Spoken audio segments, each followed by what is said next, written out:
is nothing more frightful than ignorance in action. From my own experience with racism in Norway, I have learned that most negative interactions originate from fear and a lack of familiarity with other cultures and communities. That intolerance is nothing but a sign of an inadequate education. That prejudice is just an opinion formed in the absence of evidence. But when you experience prejudice, it doesn't feel like ignorance or absence of education and evidence. When you are subject to prejudice yourself, even in its mildest forms, it feels like only one overwhelming feeling: loneliness. I believe both the origin of a lot of this fear as well as the remedy to these issues starts and ends with language. Nelson Mandela said a very wise statement once. If you talk to a man in a language he understands, that goes to his head. If you talk to him in his own language, that goes to his heart. To learn the language of the host country can often be on the top of the list of barriers that skilled immigrants face when they move abroad.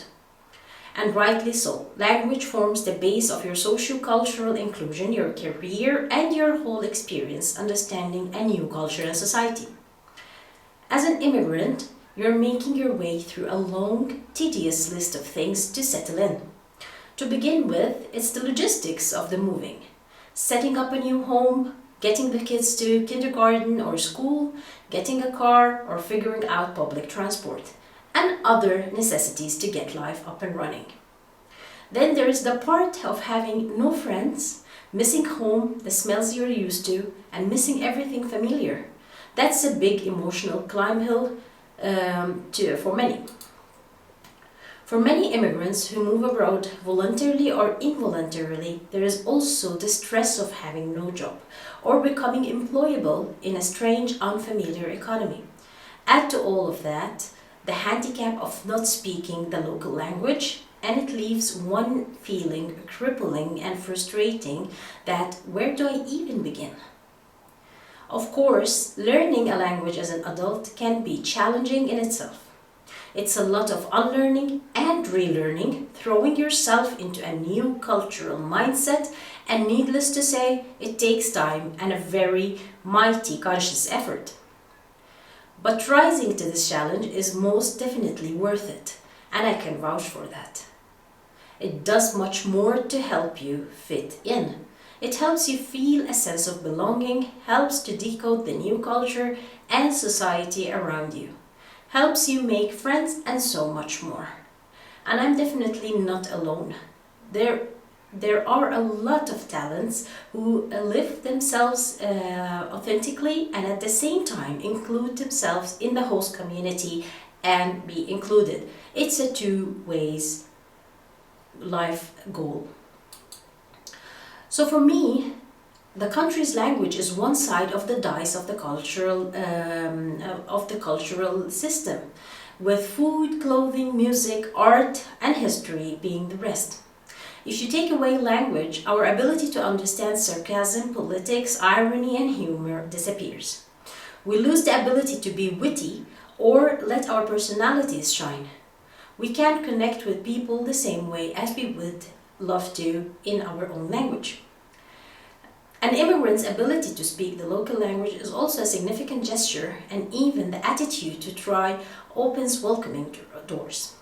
This perspective of mine helped me overcome my initial fusses to learn the Norwegian language.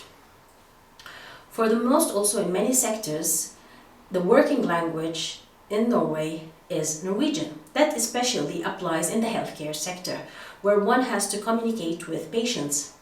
Since I have a healthcare background, I knew that learning to speak Norwegian would help me make my career debut in the country and make more meaningful connections for work and beyond. Learning the language quickly helped me plug into the local news, learn what was going on around me, and sparked some of my most enjoyable times here. It even led me to making some wonderful Norwegian friends through an initiative called Tea Time that time, which was started by the Norwegian Center Against Racism. As a part of that initiative, Tea Time, Muslims in Norway were encouraged to invite their Norwegian neighbors over for a cup of tea, as a way to get to know each other better and dissolve any prejudices around the minority. Each connection led to more relationship and introductions, and slowly but steadily I built that network around me that I know I have always needed. I'm really grateful for that. Equipped with a bachelor's degree in pharmacy when I moved here 15 years ago, I had a burning desire to learn more about immigrant healthcare in Scandinavia. My interest wasn't limited to just physical health, but also social, emotional, and health challenges of relocation and transition. I also wanted to share my thoughts, ideas, and eventually my findings as a master's student and later on as a PhD candidate. I knew that I had to get my voice heard here. To drive the change and awareness that I wanted to drive, I had to speak the language of the masses. So, for all of these reasons and more, I came to terms with the fact that I needed to learn the Norwegian to turn my desires into something tangible. Preparing my mind on why I needed to do this was one thing, but putting my effort into actually learning was the start of my real struggle.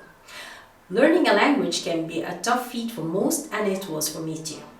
According to Professor John Cummins of the University of Toronto, he estimated that it takes about 1 to 3 years in average to learn basic interpersonal communication skills, like for example an informal conversation between friends at a coffee shop. Further, it takes 5 to 7 years to learn a new language at an academic level. So I took actually 90 days. Yes, you heard it correctly, 90 days. And the 3 items that helped me achieve my goal were my love for languages, that I was resilient and made it a focused mission to learn the Norwegian language, and also to overcome the shyness and use the language, broken as it was initially, to practice how it feels to speak the Norwegian language. After 90 days, I was so confident that it was becoming an easy thing to start a conversation with a stranger or anyone in Norwegian without using English, for example. I hope I have left you with some insight, some tips, and the confidence that you too have got this. And as the saying goes, a different language is a different vision of life. Learning to speak the local language has been a huge part of my Thrive Abroad story in Norway. I know that learning the local language can be a life-changing tool for immigrants anywhere in the world, socio-culturally and professionally. So don't give up. Thank you for your attention.